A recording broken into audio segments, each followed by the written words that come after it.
Bonjour à toutes, bonjour à tous, bienvenue. Je me présente, je suis Camille Delaune, responsable des médiathèques à l'Alliance française de Lima.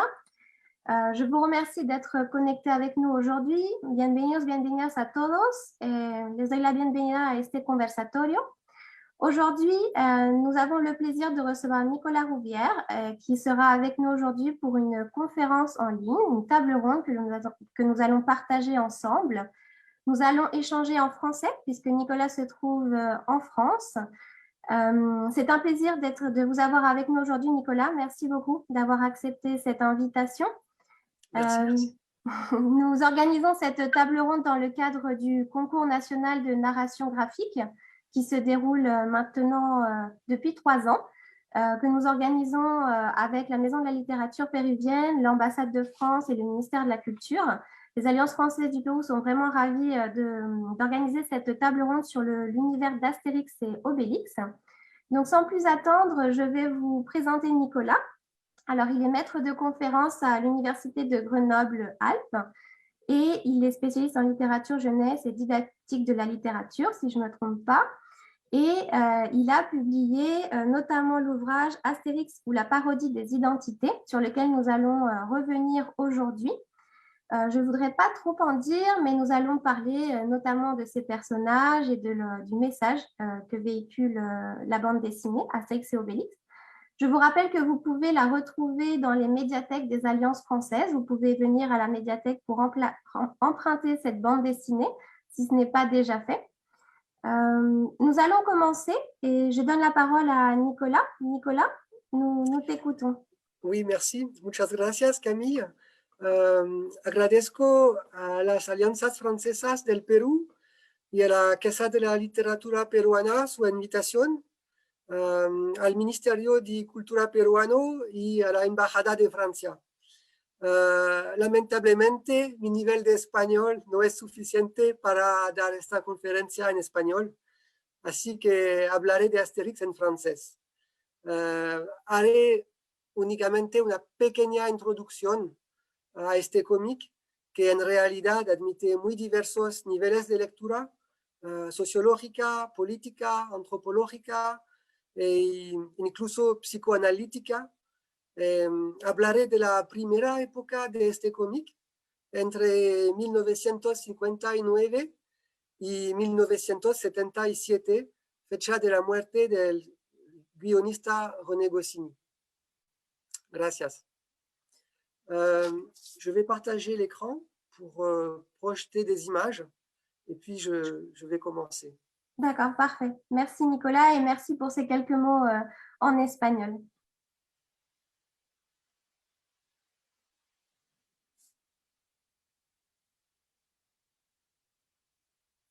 Merci.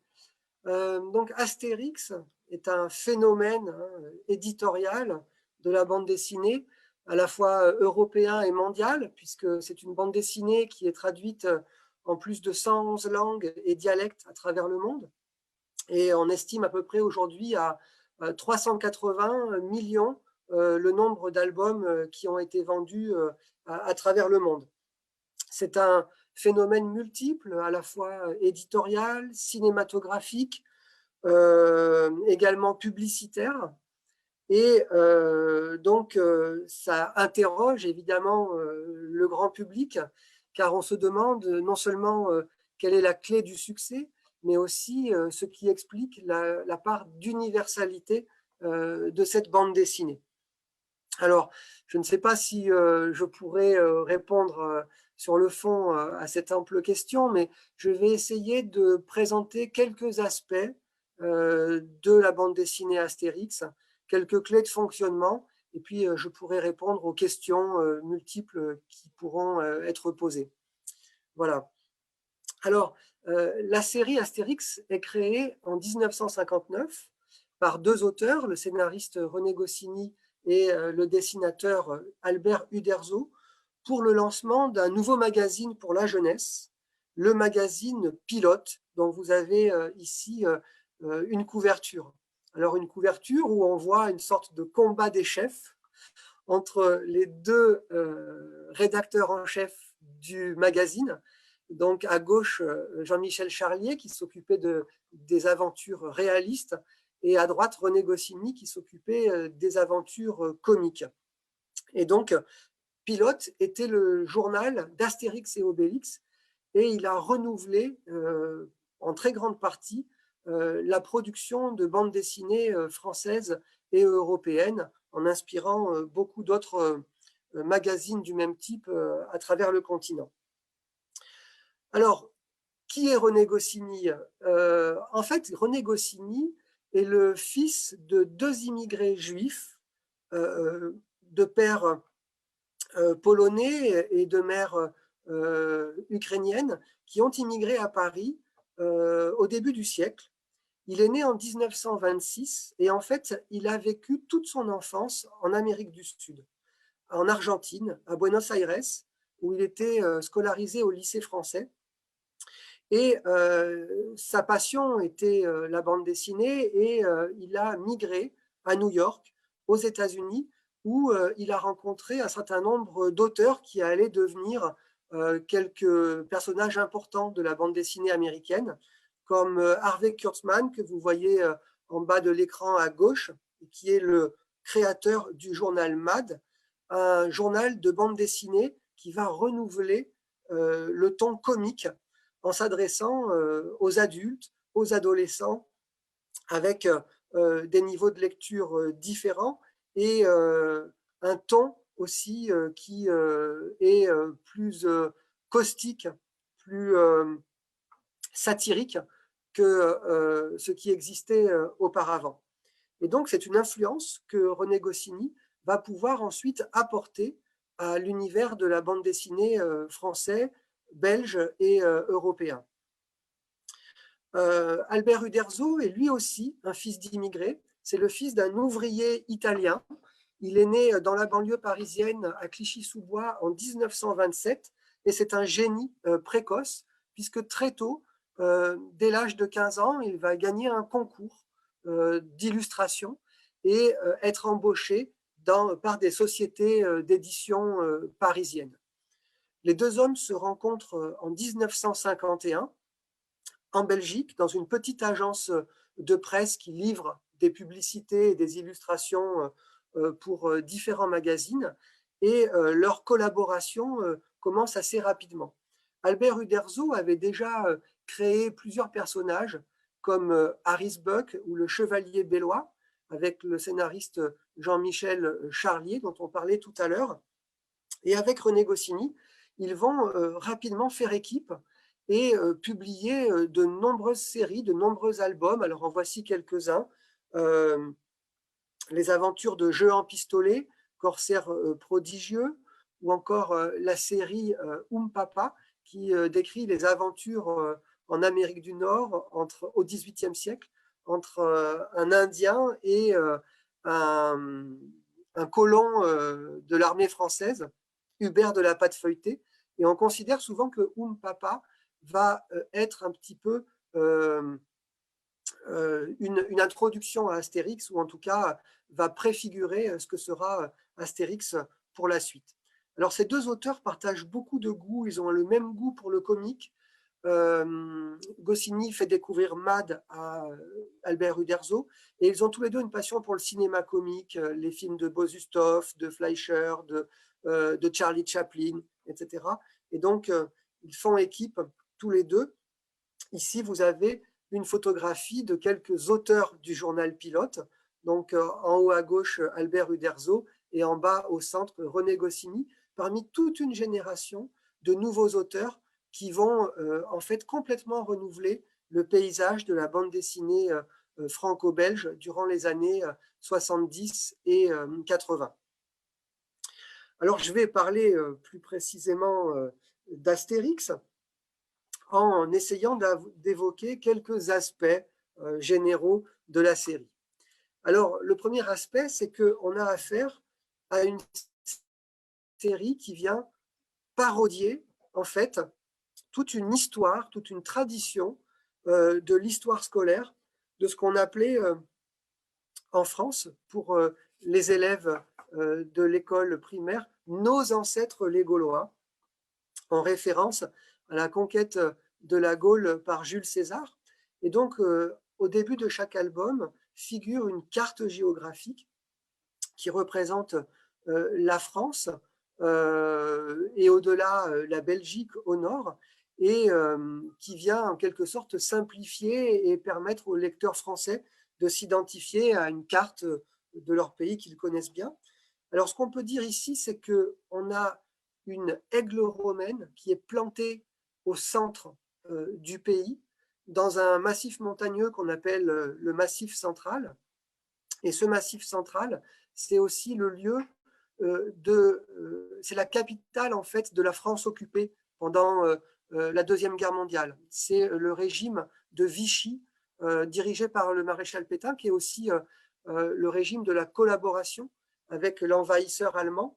Et vous voyez que l'aigle romaine peut aussi éventuellement faire penser à l'aigle allemand, dans la mesure où il pointe plutôt vers l'est et vers le nord, hein, et que son ombre, en tout cas, prend la direction de l'Allemagne. Autrement dit, quand un lecteur français voit cette carte-là, immédiatement, il y a des souvenirs qui sont liés à la Seconde Guerre mondiale, à l'occupation, et ce petit village qui va résister à l'envahisseur, eh bien, fait écho à finalement une réalité qui est assez récente au moment où les auteurs créent la série en 1959. Donc 1959, c'est un an après le retour du général de Gaulle au pouvoir, et désormais il est possible d'évoquer sur un ton ludique, comique, bon enfant, sans se prendre au sérieux, la question de la résistance et de revisiter l'histoire d'une façon qui va être plaisante et qui va pouvoir aussi flatter en quelque sorte les jeunes lecteurs. Et donc cette loupe avec ces petits bonhommes représentés de façon comique sont une façon de passer de l'autre côté du miroir, comme dans Alice au pays des merveilles, et de rentrer dans l'univers de la fiction pour rire. Alors, cette image de la carte de France, elle rappelle aussi toute une tradition scolaire qui consistait à mettre une tache noire sur une région de France qui avait été envahie par l'Allemagne, par la Prusse, après la guerre de 1870. Et donc, il y a cette idée que finalement, avec Astérix, désormais, à l'image de films grand public à caractère comique, comme La Grande Vadrouille, qui sort en 1966 sur les écrans, on va pouvoir parler de la résistance sur un ton non sérieux et grand public pour qu'on puisse en rire tous ensemble. Alors, cette carte de la Gaule, c'est une des composantes du mythe gaulois. Il y a une autre composante qui est très célèbre, c'est la reddition de Vercingétorix à la fin de la bataille d'Alésia, qui vient rendre ses armes aux pieds de César. Alors cette scène a fait l'objet de nombreuses peintures qu'on retrouve donc à la fin du 19e siècle, mais que l'on voit aussi reproduites ou transposées dans les manuels scolaires. Et ça, par exemple, cette image que vous voyez là, c'est une image que Goscinny et Uderzo, quand ils avaient 7-8 ans, pouvaient trouver dans les manuels scolaires de leur enfance. Donc il y a toute une imagerie déjà qui existe, et le projet de Goscinny et Uderzo, c'est finalement de reprendre cette imagerie, de la parodier et de la transposer sur un mode non sérieux. Alors qu'est-ce que ça donne ? Ça va donner, dans un premier temps, en 1959, puis dans l'album de 1961, Vercingétorix qui jette ses armes, non pas aux pieds de César, mais sur les pieds de César, qui donc crie hein, et fait un grand wap. Hein. Et donc, c'est une façon de flatter le lecteur hein, et de renverser l'histoire pour rire, dans un sens qui va évidemment le flatter. Mais il y a un niveau de lecture au 2e degré, parce que la même scène est reprise en 1968 dans un autre album. Et là, on ne se moque pas seulement de César, on se moque aussi d'une sorte de super-héros que serait Vercingétorix avec un torse disproportionné, une posture d'athlète, un mollet galbé comme un danseur, comme celui d'un danseur. Et donc, on voit qu'Astérix fonctionne à deux niveaux. C'est-à-dire, il ne s'agit pas de se moquer tellement des Romains, il s'agit surtout de se moquer d'un discours sur l'histoire, un discours patriotique. Excusez-moi, une petite seconde. Un discours patriotique, excusez-moi. Et donc, on se moque en fait d'un certain patriotisme français. Et c'est ce qui rend aussi la BD plaisante et presque universelle, c'est-à-dire que tout le monde a des légendes patriotiques ou des mythes nationalistes dans son propre pays avec lequel il est possible de jouer, que l'on peut déconstruire, dont on peut se moquer. Hein. Et là, c'est un petit peu le cas. Autre composante du mythe gaulois, la fameuse Pax Romana, la paix romaine, selon un stéréotype scolaire qui voudrait que les Romains aient installé pour plusieurs siècles une paix durable dans les pays qu'ils ont conquis, en particulier la Gaule, et avec cette idée que Rome représente l'ordre, tandis que les Gaulois représentent le désordre, l'anarchie, l'absence d'entente, de cohésion, etc. Alors, cette image, elle est reprise pour rire par les auteurs, puisque dans le désordre le plus complet, eh bien, les Gaulois arrivent à mettre en fuite en fait les Romains. Et surtout, il se passe quelque chose, c'est que finalement, c'est une paix gauloise, c'est-à-dire qu'on va trouver des Romains qui n'ont qu'une idée, c'est de rester bien tranquilles dans leur camp, de ne pas en sortir pour ne pas prendre des baffes. Et finalement, c'est une sorte de paix gauloise plutôt qu'une paix romaine qui va s'installer. De telle sorte que finalement, il n'y a plus tellement d'opposition entre Gaulois et Romains, à tel point que dans une aventure, pour pouvoir participer aux Jeux Olympiques, les Gaulois vont dire, mais nous, on est Romains en fait, on a le droit de participer aux Jeux Olympiques parce que, comme la Gaule est envahie par les Romains, nous sommes Romains. Et ça, là aussi, c'est quelque chose qui est très intéressant pour la série, parce que la résistance d'Astérix, on a beaucoup dit que c'était surtout une résistance pour l'honneur, et que finalement, si on regarde bien, souvent Astérix et Obélix viennent en aide aux Romains, viennent en aide à César. Ils vont combattre, par exemple, des gouverneurs qui sont corrompus. Ils vont aider César à remporter une victoire en Afrique contre un autre général romain qui est Pompée. Ils vont permettre aux Romains finalement de revenir avec quelques lauriers pour sauver la face aux Jeux Olympiques. Donc finalement, les vrais ennemis des Gaulois, ce n'est pas tellement les Romains, c'est surtout une résistance pour l'honneur. Ils n'entreprennent pas, malgré la potion magique, une guerre de libération dans tout le pays. Ils se contentent de vivre tranquillement dans leur village.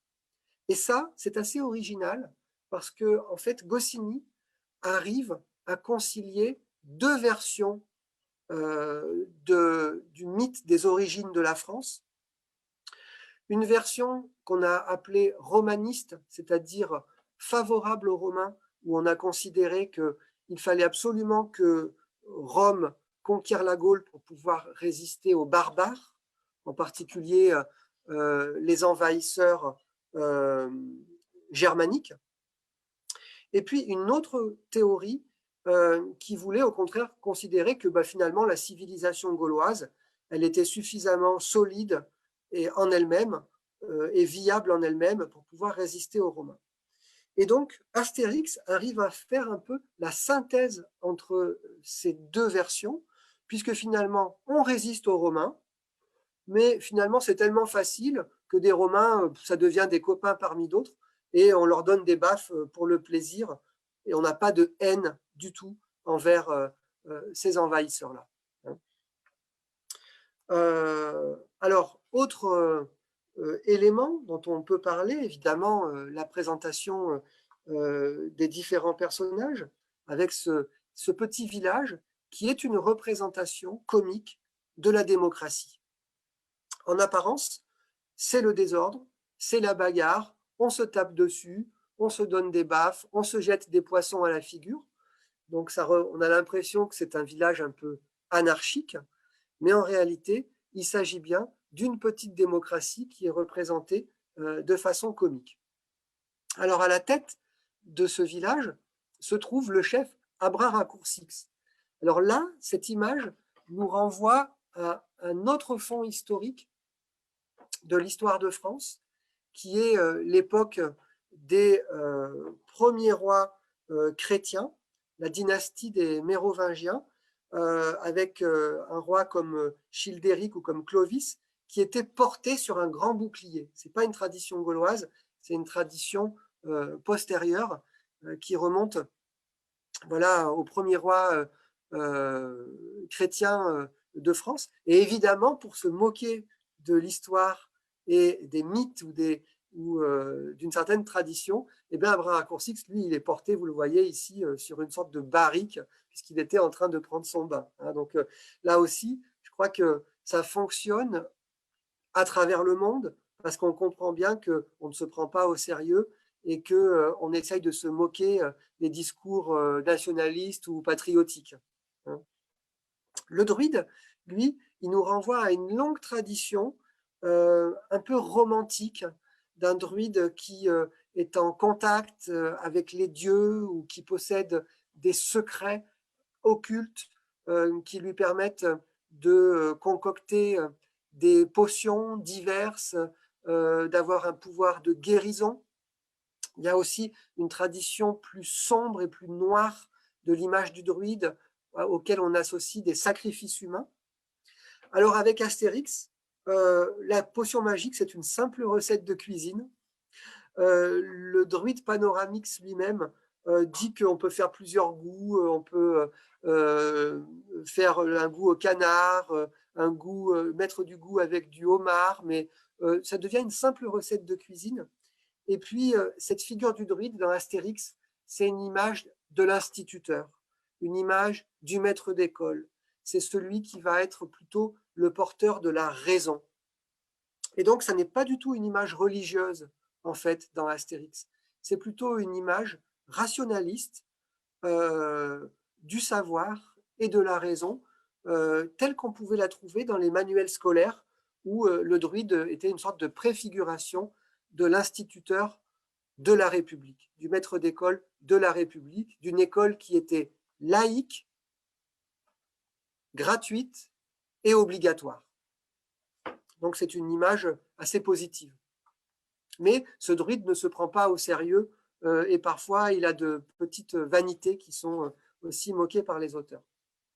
Le barde, Assurance Tourix, lui, nous renvoie à une autre image, une légende d'un barde celte qui aurait vécu au IIIe siècle après Jésus-Christ et qui aurait été une sorte d'intermédiaire, hein, une sorte de visionnaire avec un pouvoir de divination pour prévoir l'avenir. Hein. Donc il y a toute une imagerie avec le peintre Dominique Ingres qui a livré des tableaux du barde Ossian, en particulier pour Napoléon. Alors évidemment, avec Assurance Tourix, c'est tout autre chose.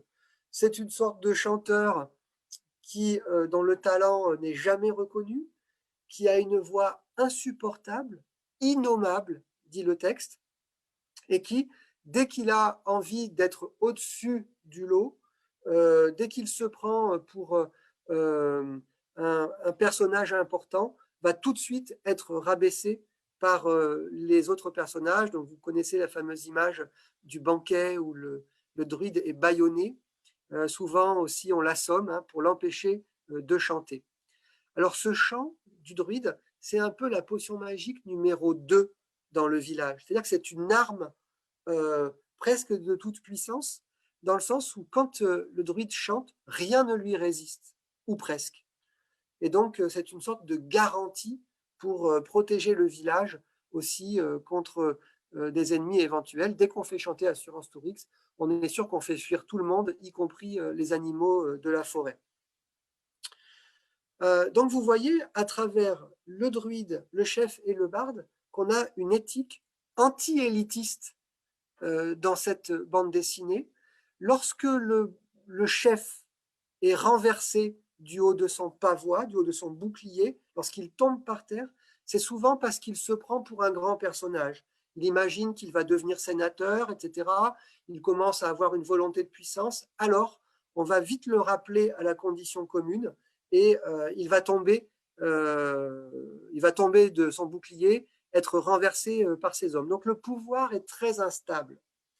Dès qu'il y a une volonté de puissance, il y a des contre-pouvoirs qui permettent de mettre tout le monde au même niveau. C'est valable aussi pour le druide. À un moment donné, il y a un album, Le combat des chefs, où il prend un coup sur la tête et il devient complètement fou. Hein. Et pour le barde, c'est la même chose. Alors, il a des fonctions, c'est un intellectuel, le barde. Il a des fonctions presque de journaliste. Il peut arbitrer un débat électoral, comme dans l'album Le cadeau de César, quand il faut faire des élections. Mais en dehors de cette utilité, il peut aussi faire la classe, comme un instituteur. Mais dès qu'il se prend pour un grand personnage, on le ramène à la condition commune. Alors, Astérix et Obélix, c'est un petit peu la même idée. C'est un couple, c'est comme Laurel et Hardy, le gros costaud, qui est une image d'enfant, parce qu'il a quelques retards pour comprendre ce qui se passe autour de lui. Et puis Astérix, qui est le petit nabot intelligent, rusé, vif. Et ce couple permet finalement de dire qu'il n'y a pas une figure héroïque au sein du village. Il y a à la fois une image d'enfant qui est aussi un représentant du peuple, Obélix, et puis il y a une sorte de guerrier un peu d'élite, parce que très très intelligent, qu'est Astérix. Et donc, c'est une façon de dire qu'il n'y a pas de porte-parole exclusif des valeurs du village. Souvent, la vérité sort par la bouche des enfants, et souvent, c'est Obélix qui peut avoir raison.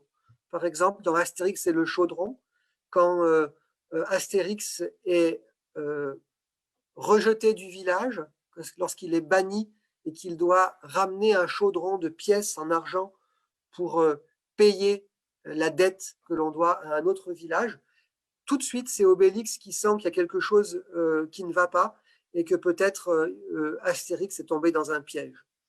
Donc, il n'y a pas de porte-parole exclusif. Il y a à la fois un représentant du peuple et puis un représentant d'une forme d'élite scolaire. Alors, ce qui est parodié dans un premier temps, c'est la société française. Et puis ensuite, il y aura la reprise d'une image qui va concerner les autres peuples à travers le monde. Alors, l'image qui est donnée de la France à travers Astérix, c'est d'abord une image idéalisée d'une France telle qu'elle se rêve, telle qu'une certaine image a été véhiculée par les guides touristiques, par le cinéma, par un folklore, une certaine littérature. Et donc ici, dans le Tour de Gaulle d'Astérix, vous avez par exemple la reprise parodique d'une célèbre scène de partie de cartes dans un film de Marcel Pagnol, Marius, hein, qui date voilà, de mémoire, je crois que c'était 1931, mais il faudrait que je retrouve la date exacte. Donc c'est une certaine image idéalisée de la France. Quand Astérix et Obélix font le tour de Gaulle, on va retrouver des spécialités gastronomiques, des bons petits plats qu'on aime bien, un certain nombre de coutumes, un certain nombre de lieux touristiques, comme ici la promenade qu'on appelle la promenade des Anglais dans la ville de Nice. Hein. Donc il y a tous ces éléments qui sont transposés de façon complètement anachronique, évidemment, dans une Gaule qui, en vérité, n'a jamais existé en tant que telle, avec évidemment toute cette imagerie qui renvoie au tourisme de masse des années 50, des années 1950 et 1960. Donc ça crée une sympathie pour le lecteur qui va reconnaître un certain nombre de clichés, comme ici, par exemple, le Tour de France, dans la montée des grands cols des Alpes ou des Pyrénées. eh bien, on retrouve ce qui se passe voilà, dans le Tour de France, par exemple. Donc ça, c'est un premier niveau de comique, c'est-à-dire transposer à l'époque gauloise tout un tas de repères contemporains, par exemple sur l'autoroute, sur les départs en vacances, sur les courses de chevaux avec les paris, le tiercé, sur l'habitation urbaine, sur les vacances, etc., etc. Deuxième niveau de comique, on va se moquer du caractère des Français.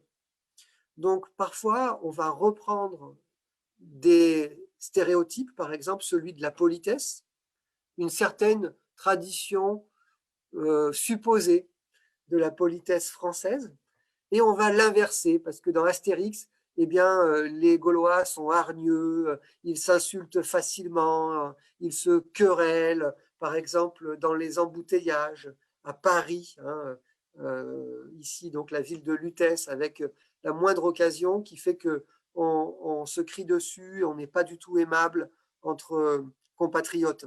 Donc, on va renverser un certain nombre d'images associées au caractère des Français. Ou bien, une autre stratégie, c'est de reprendre un stéréotype et de le grossir à un tel point, de l'exagérer à un tel point qu'il n'a plus aucune valeur de vérité. Alors, un exemple, au sud, en Méditerranée, donc, il y a l'île de la Corse, avec des habitants qui ont une certaine image dans les blagues populaires, où on considère que les Corses seraient un petit peu paresseux. Eh bien, Goscinny et Uderzo vont reprendre ce stéréotype de la paresse et le grossir à un tel point que cela en devient invraisemblable. Et donc là, on nous dit que ça fait 3 ans qu'un chantier est ouvert, celui d'une route, d'une voie romaine, qui doit relier la ville d'Aléria à la ville de Mariana. Et on voit en réalité que depuis 3 ans, il n'y a que 3 rangées de dalles en pierre qui ont été posées. On voit des ouvriers qui se prélassent, qui ne font rien, qui passent leur temps à dormir ou à se reposer. Et donc, c'est une façon de grossir une certaine image pour rire que l'on a des habitants de l'île de Corse. Mais c'est exagéré à un tel point qu'évidemment, ça ne peut pas avoir de fondement véritablement de vérité. Donc c'est une autre stratégie pour se moquer en quelque sorte, non pas des gens, mais de l'image, du stéréotype que l'on a sur des habitants de certaines régions de France. Et c'est ça qu'il faut bien comprendre, c'est que Astérix, c'est un fonctionnement au 2e degré.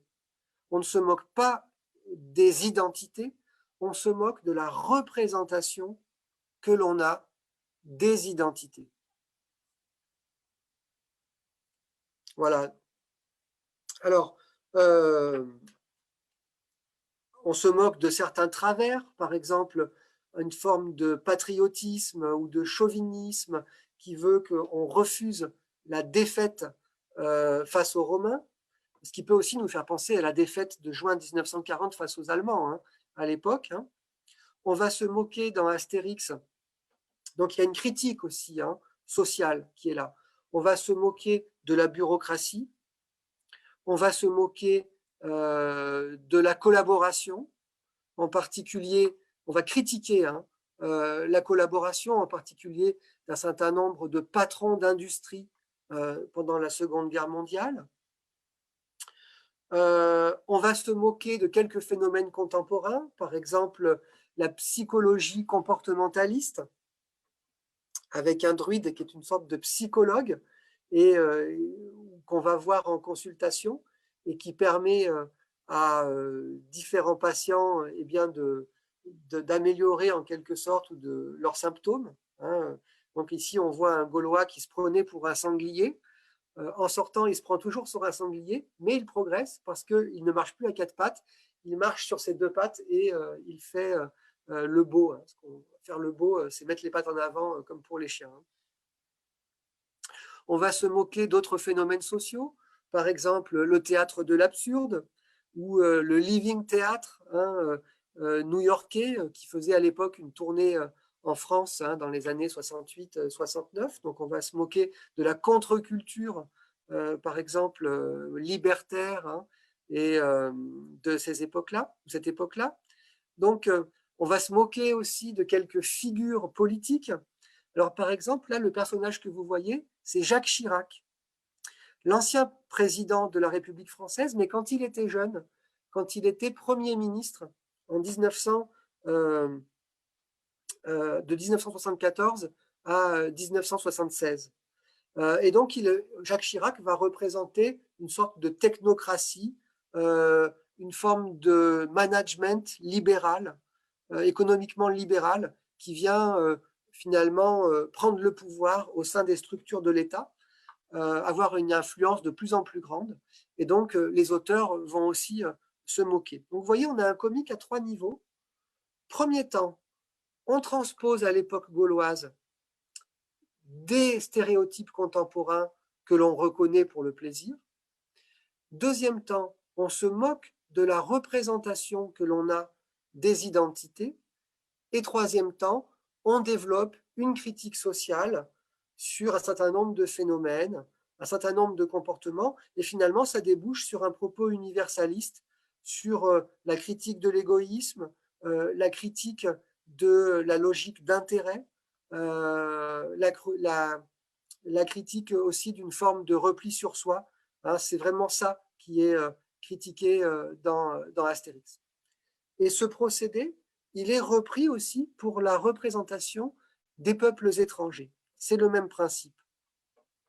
Donc, je prends l'exemple, par exemple, du voyage en Grande-Bretagne, Astérix chez les Bretons, où on découvre Londres avec les bus à Impérial, ces transports en commun à 2 étages. On va retrouver, par exemple, le groupe des Beatles, représentés dans Astérix. Donc, on va retrouver des pubs, on va retrouver la Tour de Londres, etc. On va retrouver le sport du rugby. Donc, il y a tout un ensemble de clichés qu'on retrouve transposés de façon anachronique et qui nous font sourire, parce qu'on voit bien que c'est une transposition. Alors, si on prend la culture espagnole, par exemple, eh bien, il y a toute une imagerie dans la littérature française du 19e siècle, toute une espagnolade, une tradition du voyage en Espagne, où on va découvrir le monde des gitans, on va découvrir le bandit d'honneur espagnol, que vous voyez ici en haut à droite. On va aussi évoquer la Semana Santa, la Semaine Sainte, avec ses traditions, etc. Donc on va transposer une imagerie de l'Espagne qui correspond au guide touristique, qui correspond au folklore et à une certaine tradition littéraire, ce qu'on a appelé el merimeísmo, en référence à Mérimée, un auteur français, un écrivain français, qui donc a fait un voyage en Espagne et en a tiré un récit de voyage où il a donc développé un certain nombre de représentations qui vont encore perdurer au XXe siècle. Pareil pour la Suisse, par exemple, avec les chalets en bois, avec la tradition de la neutralité et puis de la Croix-Rouge, qui vient en aide aux belligérants à travers le monde, etc., etc. Pour les Belges, ça sera le cycliste Eddy Merckx, 5 fois vainqueur du Tour de France. Et puis, deuxième niveau de comique, on va ensuite se moquer d'un certain nombre de représentations. Alors, je ne sais pas comment on dit en espagnol pour la culture de l'honneur. Comment on dit, la honria, quelque chose comme ça. C'est ça? De l'odeur dans le sens sentir? Non, l'honneur. Ah, l'honneur. Ah, L'honneur. honria. Honria, voilà, honria, une sorte de superbe comme ça, avec un certain sens.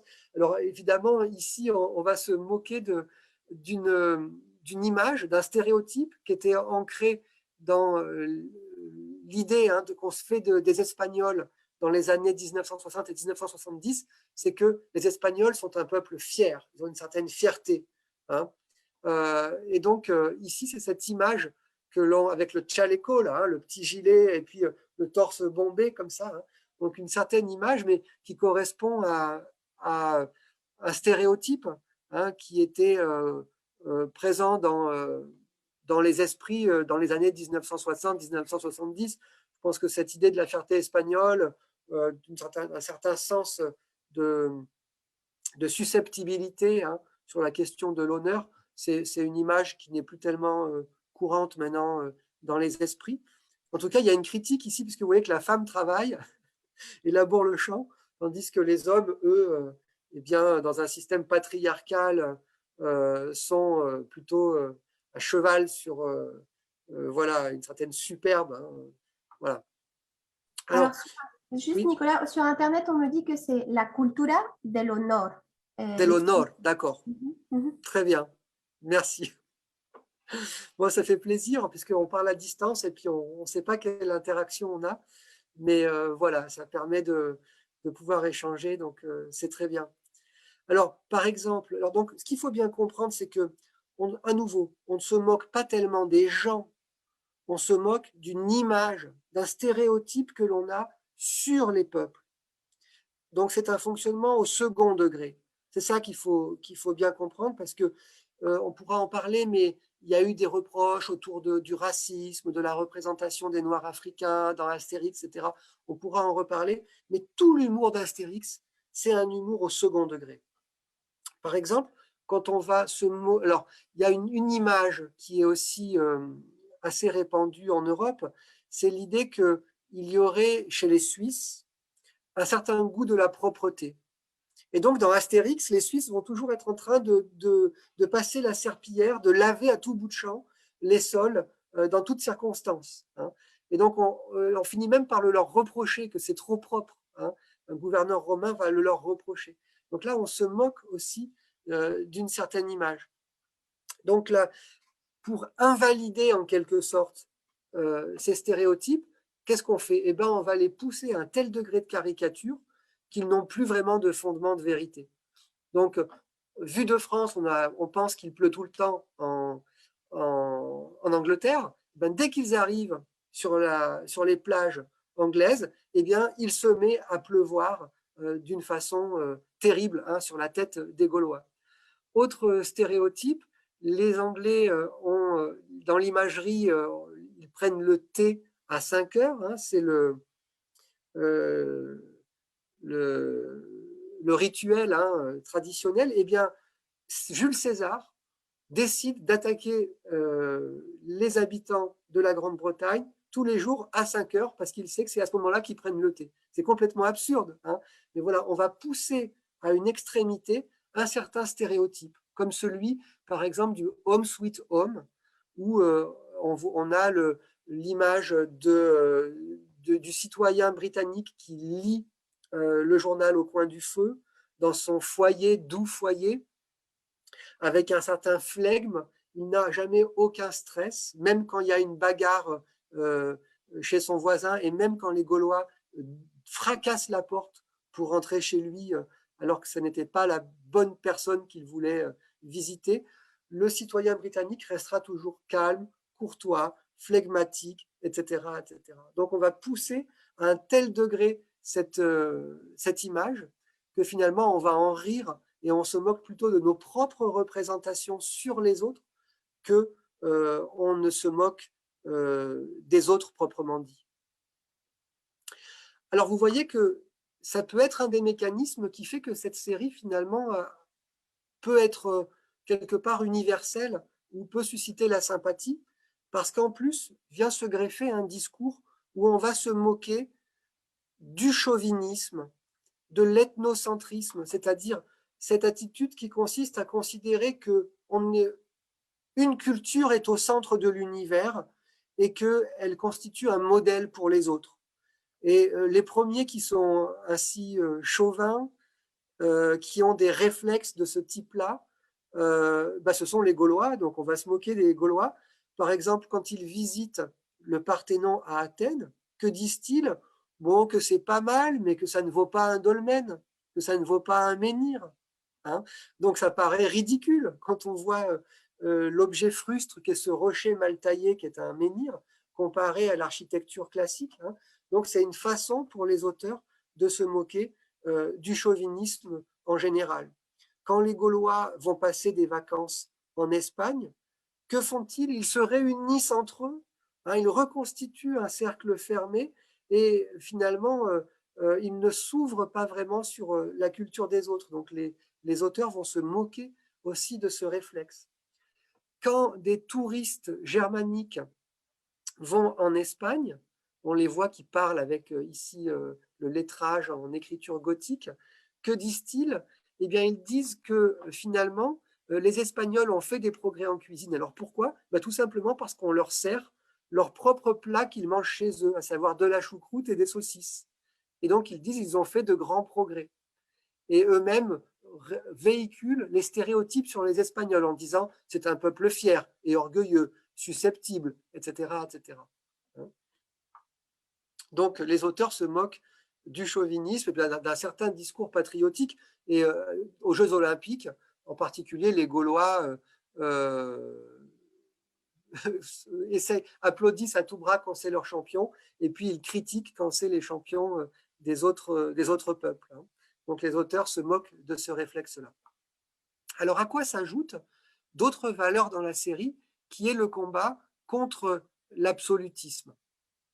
Alors, la particularité d'Astérix, c'est qu'on a plusieurs sociétés qui coexistent. Une petite démocratie qui est face à un empire englobant, et cet empire, c'est une figuration de l'État et de l'État moderne, avec à sa tête un autocrate, un dictateur, qui a pris le pouvoir, qui a réduit le pouvoir du Sénat. Hein. Et donc, Jules César représente ce personnage dont on va se moquer, et il y a une image double de César dans Astérix. C'est qu'à la fois, il est respecté comme homme d'État, comme figure historique du grand homme, en quelque sorte, comme législateur, et derrière, il y a peut-être une certaine représentation d'une image de Napoléon. Napoléon, non pas en tant qu'il a envahi les autres pays, mais une image de Napoléon liée à celui qui a contribué à l'instauration du Code civil, qui a donc posé des lois et un cadre étatique. Et donc, de ce point de vue-là, César est relativement respecté, mais en tant qu'envahisseur, en tant que dictateur, en tant qu'autocrate, en tant que personnage essayant de construire un mythe personnel, une légende personnelle, tentant de réécrire l'histoire pour sa propre gloire, alors il est moqué, alors il est ridiculisé. Hein. Donc il y a une double image de César dans Astérix. Et il n'est pas le seul souverain absolutiste. On a aussi Cléopâtre qui se prend pour une déesse incarnée, à tel point que finalement, plus rien ne tient debout sur le plan architectural dans son royaume, et qu'on va devoir venir en aide à l'architecte en chef, parce que eh bien, elle a un pouvoir castrateur. Et donc, symboliquement, les enfants de ce régime politique n'arrivent pas à se construire comme des sujets autonomes. Et c'est le cas aussi un petit peu dans l'Empire romain. On a des personnages qui sont narcissiques, qui ont des rêveries de puissance, à l'image de ce que fait César lui-même.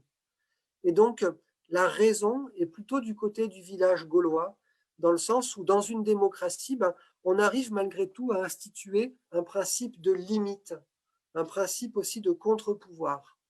Et partout où les Gaulois vont passer, ils vont finalement réinstaurer une limite symbolique par rapport au pouvoir des souverains en place, en distinguant ce qui relève de la personne du souverain, la personne individuelle, et puis ce qui relève, on va dire, d'une instance de souveraineté qui est à elle, est à respecter dans ses symboles. Donc on distingue bien les deux dans Astérix. Et par-delà ces régimes politiques, eh bien, il y a un idéal de résistance, un idéal anti-impérialiste, anti-colonial. Et donc, un personnage helvète, un personnage suisse qui a la passion de la propreté, eh bien, il n'hésitera pas à salir sa propre auberge pour cacher les Gaulois et pour masquer leur présence auprès des Romains. Donc, vous voyez donc à quel point ici l'universalisme, l'éthique de la résistance, la défense des cultures et de leur particularisme, l'idéal de la démocratie est plus fort finalement qu'un certain nombre de stéréotypes culturels qui sont attachés à la représentation de tel ou tel peuple. Donc il y a ce dépassement ici qui est possible chez certains personnages pour un idéal de résistance et un idéal démocratique. Et finalement, le véritable ennemi dans Astérix, ce n'est pas les Romains, ce sont les barbares. Alors, derrière ce mot barbare, il y a différentes sociétés qui sont représentées. Et la première d'entre elles, c'est celle des Goths, c'est-à-dire les Germains, en référence évidemment aux différentes guerres mondiales, d'abord à la guerre de 1870 et puis après à la guerre de 1914 et la guerre de 1939. Et vous voyez ici le drapeau avec un aigle noir dans un cercle blanc sur fond rouge, c'est un pastiche du drapeau hitlérien. Il suffit de remplacer l'aigle noir par une croix gammée et c'est le drapeau hitlérien. Et donc ici, la société des Goths est une société pré-totalitaire avec une police politique, avec une fusion entre police et armée, avec un système d'élimination des opposants, avec ici la torture de l'écartèlement. Et il y a même une préfiguration des chambres à gaz. Alors, je n'ai pas l'image ici, mais à un moment donné, il est question de créer une cocotte minute, donc une cocotte à vapeur, une cocotte pression à grande échelle, et on nous dit ça siffle quand c'est prêt. Alors, à quoi ça fait référence? Ça fait référence tout simplement à une mort à l'étouffée, sans jouer sur les mots, c'est-à-dire aux chambres à gaz pendant la Seconde Guerre mondiale. Et il ne faut pas oublier que Goscinny est d'origine juive, qu'il a grandi en Argentine à Buenos Aires, mais toute une partie de sa famille, la famille de sa mère, elle, a été déportée et a péri dans les camps de la mort, a péri dans les camps nazis. Donc ça pèse très très lourd dans l'imaginaire de René Goscinny. Et derrière ces personnages qui ont des casques à pointe, les casques militaires, ça renvoie directement aux casques prussiens de 1870, de 1914, et on pourrait presque retrouver même une figure du casque allemand de la Seconde Guerre mondiale.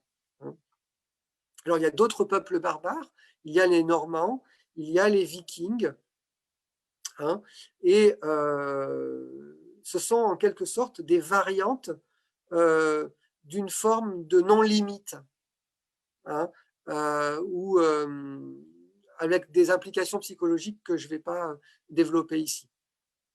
Alors, ce qui demeure dans Astérix, c'est un certain idéal de la communication, un idéal universel de la communication.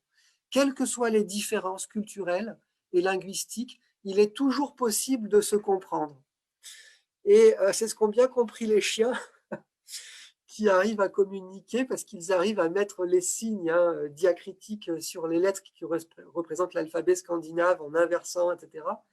Astérix et Obélix disent « je n'y comprends rien », ils sont agaçants avec leurs traits et leurs rangs, puisque on a figuré un autre alphabet dans les bulles des Vikings, et eux, les chiens, eux, arrivent à se comprendre.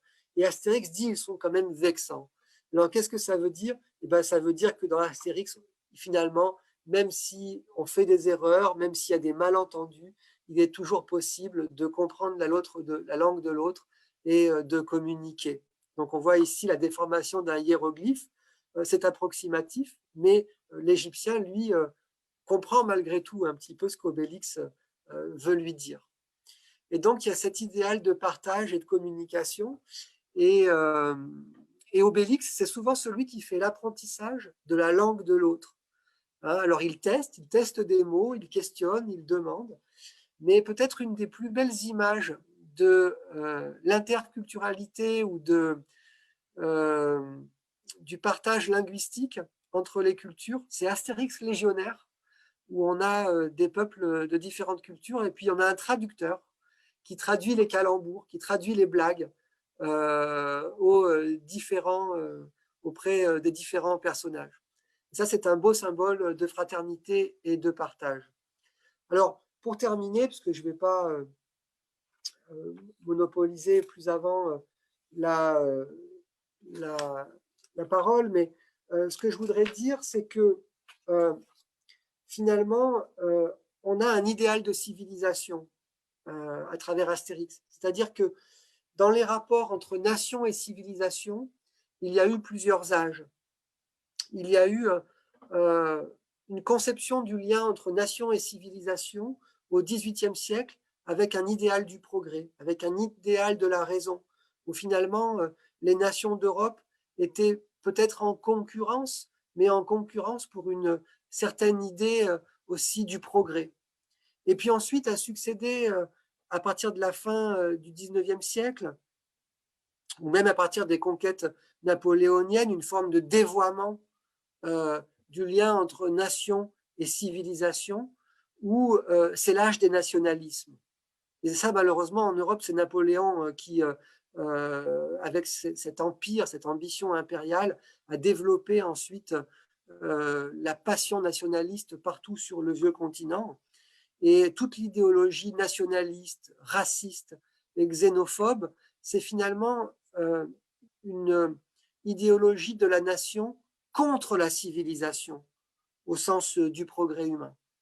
Alors je dirais qu'avec Astérix, on aurait une sorte de troisième âge du lien entre nation et civilisation, c'est-à-dire une reconquête d'une certaine idée de la civilisation autour de l'idée du progrès, autour de l'idée de l'interculturalité, l'ouverture à la culture de l'autre, le dépassement des stéréotypes négatifs que l'on peut avoir sur l'orientation des peuples étrangers, et puis un idéal de la démocratie, du progrès et de la raison qui est développé.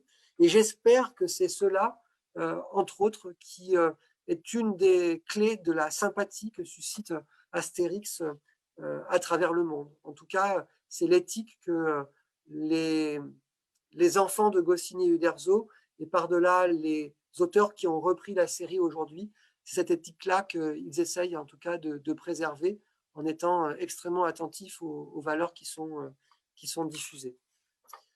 Voilà, je vous remercie. C'était simplement une petite introduction qui ne dit rien de nouveau par rapport à la lecture courante que chacun peut faire de la série, mais qui permet de peut-être lancer la discussion.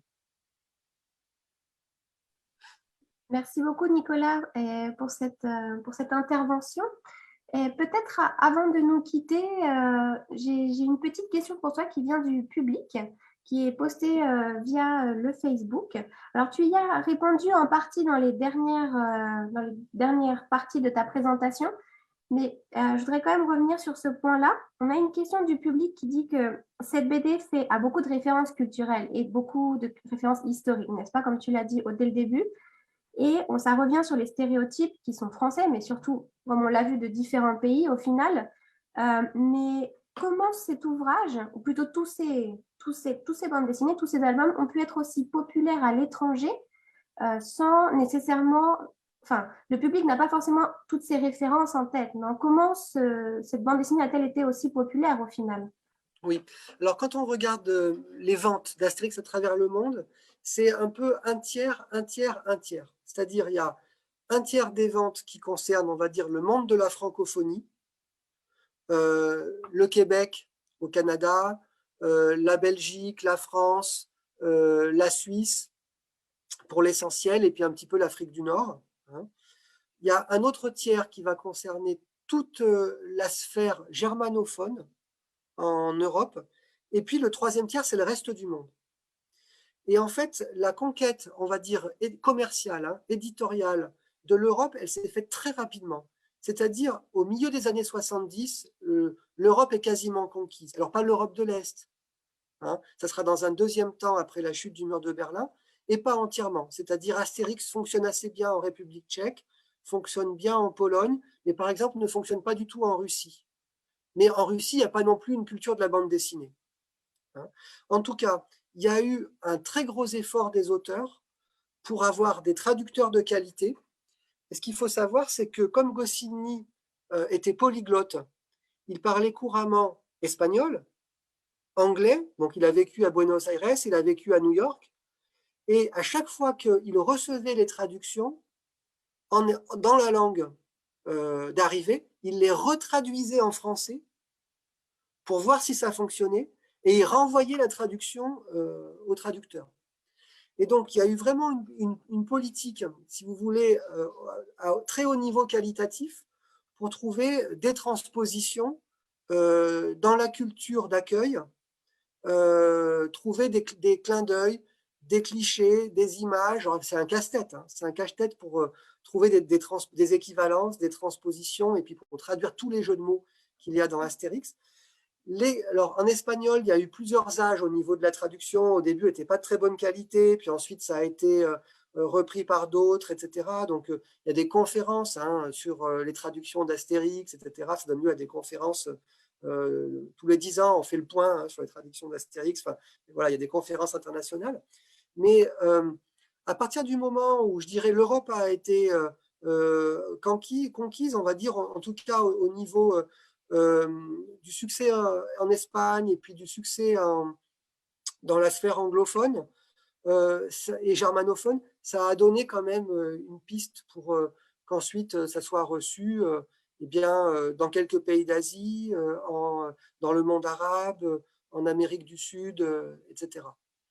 Mais une grande partie se joue effectivement dans les transpositions, les équivalences qu'on peut trouver. Je ne suis pas en train de donner une explication véritablement de la popularité de cette série, mais ce qu'il faut savoir aussi, c'est que Astérix est un symbole identitaire. C'est le petit contre le fort, et c'est la culture locale contre la culture englobante. Et finalement, tout le monde à travers le monde peut se considérer minoritaire ou faible par rapport à une autre culture plus englobante. Et c'est pour ça que ça fonctionne quand on traduit dans les dialectes locaux. Parce qu'en fait, par exemple, en Allemagne, on va avoir Astérix traduit dans le parler de Thuringe, en bavarois, dans les multiples dialectes, et c'est même devenu un enjeu identitaire. Par exemple, il y a eu dans le Pays basque espagnol une fronde parlementaire pour dire c'est pas normal qu'on n'ait pas le nouvel album d'Astérix traduit en basque. Et donc ça a fait un scandale politique. C'est-à-dire que c'est devenu un symbole identitaire. Pour affirmer une identité locale, il faut avoir son Astérix dans la langue locale. Donc ça pourrait très bien marcher, si vous voulez, si on faisait des traductions en langue voilà, autochtone, hein, que ce soit des peuples autochtones, en fait, voilà, les peuples indiens d'Amérique du Sud, d'Amérique centrale, d'Amérique du Nord, etc. Peut-être que ça marcherait très très bien et qu'il y aurait un effet d'identification, en fait, par-delà, si vous voulez, la distance historique et géographique avec l'Empire romain en 50 ans avant Jésus-Christ. Et j'ai une dernière question qui est liée à cette précédente. En médiathèque, on a toujours ce doute de mettre Astérix dans la section adulte ou dans la section jeunesse. Donc, en général, on fait un petit peu les deux parce que les enfants aiment lire Astérix autant que les adultes. Et, à la base, cette série avait été écrite pour les adultes ou, enfin, est-ce que tu as pour les ados, pour les adolescents, c'est-à-dire au moment où le projet d'Astérix, c'est de sortir la bande dessinée du paysage exclusivement destiné aux enfants et de s'adresser plutôt à un public de lycéens et puis aussi d'adultes, en fait. Mais c'est multiniveau, Parce qu'il y a quand même pas mal de références quand on est tout petit qu'on ne peut pas comprendre. Et ensuite, quand on les relit une deuxième fois, une troisième fois, on regarde les choses différemment. Et j'imagine que notre public, après toutes les explications que tu as données, relira Astérix avec les yeux nouveaux, j'imagine. En tout cas, merci beaucoup pour ton intervention, pour toutes tes explications. C'était vraiment un plaisir de te recevoir aujourd'hui. Et merci. Merci Nicolas et merci à vous, public, d'avoir été connecté avec nous aujourd'hui. Je vous dis à bientôt et encore une fois, merci. À bientôt. Muchas gracias. Gracias. Hasta luego. Au revoir. Hasta luego.